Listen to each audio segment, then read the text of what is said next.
दुनिया को हैरान करने वाले हैं टाइटैनिक के चमत्कार। आरएमएस टाइटैनिक एक विशालकाय जहाज़ था।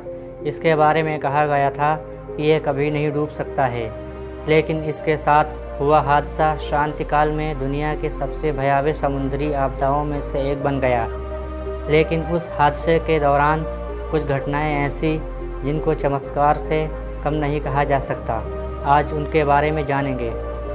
शुरू करते हैं आज की वीडियो को। आरएमएस टाइटैनिक को 20वीं सदी की शुरुआत में इंग्लैंड की जहाज़ बनाने वाली एक कंपनी व्हाइट स्टार लाइन ने बनाया था। यह 3 ओलंपिक क्लास जहाज़ों में से एक था। इसके निर्माण का काम 1909 में शुरू हुआ था और 1912 में इसे पूरा कर लिया गया।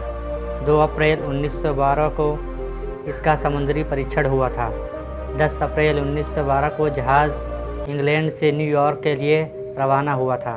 15 अप्रैल 1912 को सुबह 2:20 पर दुनिया का सबसे बड़ा जहाज़ डूब गया था। अब बात करते हैं टाइटैनिक के लावारिस बच्चों के बारे में। 15 अप्रैल 1912 को टाइटैनिक की सारी लाइफ बोट उतर चुकी थी। सिर्फ एक रह गई थी, उसमें भी ज़्यादा जगह नहीं बची थी। पिता के पास 2 ऑप्शन थे, या तो खुद सवार होता या अपने बेटों को लाइफ बोट पर बचने के लिए भेज देता। पिता ने बेटे को लाइफ बोट पर भेज दिया और खुद टाइटैनिक में रह गया, जिसकी मौत हो गई। जब दोनों बच्चे, एक 2 साल का और दूसरा 3 साल का, बचकर न्यूयॉर्क पहुंचा, वहां वे लावारिस थे।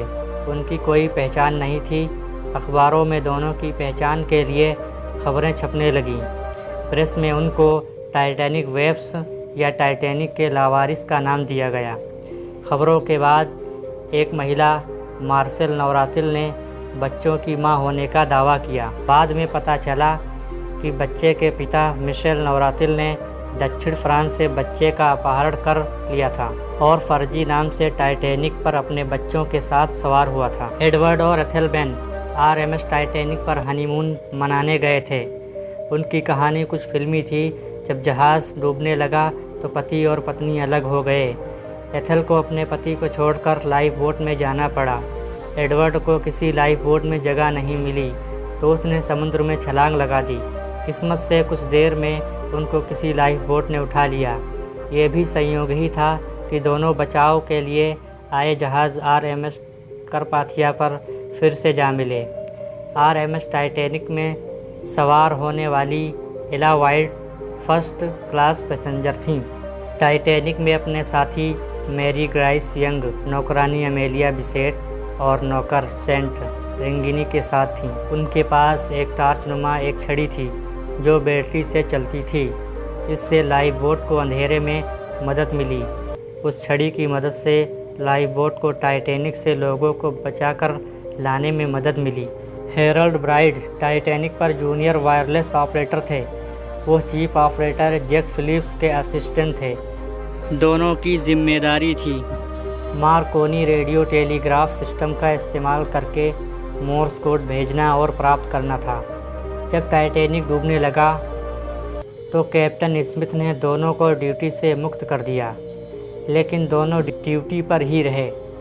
जब वायरलेस रूम में पानी आने लगा तो हेरल्ड ब्राइड ने यात्रियों और चालक दल को एक लाइफ बोट में ले जाने में मदद की, लेकिन बदकिस्मती से पानी की तेज़ लहर के साथ ब्राइड डेक से जा टकराए।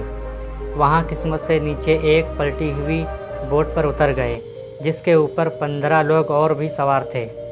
जब उस बोट में भी पानी आने लगा तो वे दूसरे लाइफ बोट में सवार हो गए और बाद में उनको आरएमएस करपाथिया के नाम के जहाज़ ने बचाया।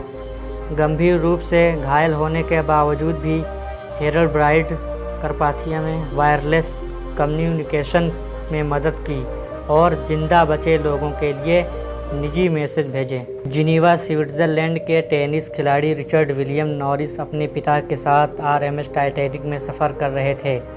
जब टाइटैनिक डूबने लगा तो रिचर्ड और उसके पिता दोनों ने पानी में छलांग लगा दी। बदकिस्मती से उनके पिता की जहाज़ की अगली चिमनी से टकराकर मौत हो गई। रिचर्ड तैरते रहे और एक कोला पसबल बोट ए के पास पहुंच गए।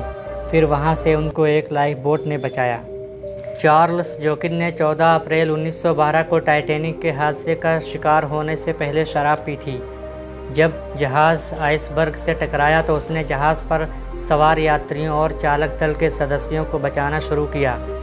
जब जहाज़ डूबने लगा तो उसने पानी में छलांग लगा दी। ज़्यादातर लोग जहां पानी में गिरने के थोड़े मिनट में ही मर गए, वहीं जोकिन करीब 2 घंटे तक उत्तरी अटलांटिक सागर के बर्फीले पानी में रहा। उसके बाद एक पलटी हुई लाइफ बोट पर चढ़ गया। ऐसा माना जाता है कि शराब के नशे ने उसको पानी में शांत रहने में मदद की और ठंडे पानी का उस पर असर नहीं हुआ। उसको 2 घंटे तक बर्फीले पानी में ज़िंदा रहना किसी चमत्कार से कम नहीं था। तो अगर आपको मेरी वीडियो पसंद आई हो तो लाइक करें, शेयर करें और ऐसी ही इंटरेस्टिंग वीडियोस के लिए हमारे चैनल को सब्सक्राइब करें।